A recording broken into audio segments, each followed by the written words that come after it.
Ano reaction ko? Wala. Ang mga tao maraming reaksyon. Pero sa akin kasi, normal lang naman ang may kwento ang bawat buhay. Diba? Lahat naman tayo may kwento ka, may kwento ka, may kwento ako.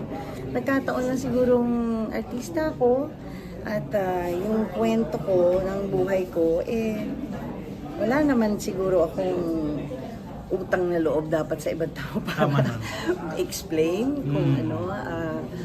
Basta ako, kung nasan ako ngayon, masaya ako. Nalampasan ko lahat. Andito pa rin ako, maayos ang mga anak ko. Binibiyayaan kami ng Panginoon ng katahimikan, ng blessings talaga. Mga anak ko, pamilya ko.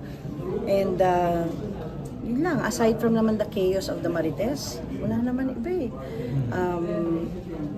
Nagagawa ko na lahat ng mga pangarap ko ng bata ako, na natutupad ko unti-unti. Na-fulfill ko yung pagiging babae ko, pagiging ina ko.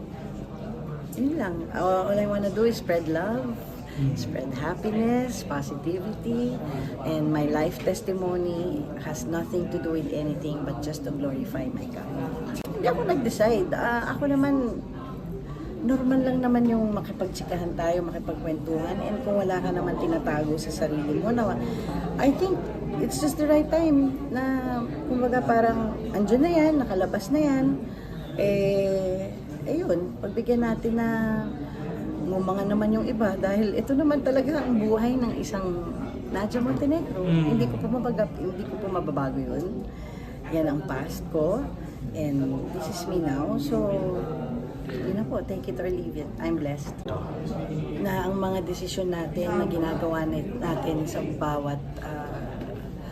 bawat oras ng buhay natin, dapat pinag-iisipan natin ng maraming beses, dahil ang desisyon na ginawa natin 10 years ago, makaka-apekto pa rin sa atin ngayon. Hindi ako nagsisisi sa mga desisyon ko, dahil kung wala yon, hindi ako magiging ganito, katatag na tao. So, I'm proud of my past.